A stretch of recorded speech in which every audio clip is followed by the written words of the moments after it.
Hi everyone, welcome back to Abhyasana channel. ఇది మనకు ఎర్నాకుళంలో ఉన్నటువంటి వాటర్ మెట్రో స్టేషన్. ఈ స్టాప్ పేరు హైకోర్ట్ అండి. హైకోర్ట్ నుంచి మనం కొచ్చిన్ వెళ్ళడానికి వాటర్ మెట్రో అయితే యూజ్ చేయవచ్చు. వాటర్ మెట్రో అంటే మనకు ఢిల్లీలో, హైదరాబాద్లో, అదేవిధంగా అండర్ గ్రౌండ్లో ఉన్నటువంటి కోల్కతా కావచ్చు, చెన్నై కావచ్చు, వీటిలో ఏ విధంగా అయితే మెట్రో ఉంటుందో మనకి ఫస్ట్ టైం వాటర్ పైన మెట్రో అండి. ఇది మనకు ఎర్నాకుళం నుండి కొచ్చిన్ వెళ్ళడానికి మనకు వాటర్ మెట్రో యూజ్ చేయవచ్చు. ఒక్కొక్కరికి మనకు ₹50 ఛార్జ్ అయితే ఉంటుంది. ఇది వాటర్ మెట్రో స్టేషను. సో మనకి ఒక ట్రైన్ లాంటిది వాటర్ మెట్రో. వచ్చే వరకు మనం వెయిట్ చేయాల్సి ఉంటుంది. అందరినీ కూర్చోబెడతారు స్టేషన్కి. టికెట్స్ అండి ఏటీఎం కార్డు లాగే ఉంటాయి. సో వాటిని మనము ఖచ్చితంగా జాగ్రత్త పెట్టుకోవాలి. ఎందుకంటే దిగేటప్పుడు వెళ్ళేటప్పుడు కూడా ఖచ్చితంగా వాటిని మనం షో చేయాల్సి ఉంటుంది.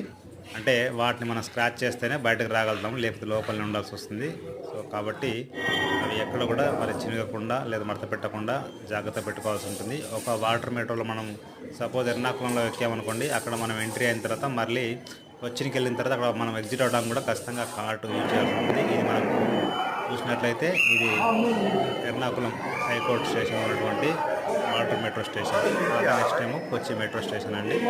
సో ఇది వాటర్ పైన మనం వెళ్తాము, చాలా బాగుంటుంది. సో మెట్రో ఏ విధంగా అయితే ఫుల్ క్లోజ్డ్గా ఉంటుందో మనకు వాటర్ మెట్రో కూడా సేమ్ ఫుల్ క్లోజ్గా ఉంటుంది. ఓకేనా అండి. వీలైతే మీరు ఇది మనకు వాటర్ పైన వెళ్తున్నాం కదా, ఇది water metro. So side seeings చాలా బాగా చూస్తూ ఎంజాయ్ చేయవచ్చు. మనకు ఒక 20 మినిట్స్ జర్నీ, 20 to 30 మినిట్స్ మంచిగా హ్యాపీగా ఎంజాయ్ చేయవచ్చు అండి. మీరు కూడా ట్రై చేయవచ్చు. ఎర్నాకుళం వెళ్తే కనుక మనకు వాటర్ మెట్రో అనేది కొచ్చిన్లో మాత్రమే ఉంది, ఇండియాలో ఎక్కడ కూడా లేదండి. సో మరి మీకు నచ్చితే మీరు కూడా తప్పకుండా లైక్ చేయండి, షేర్ చేయండి. మీరు ఇప్పుడు కొచ్చి అయితే తప్పకుండా వాటర్ మెట్రో ట్రై చేయండి. Thank you so much.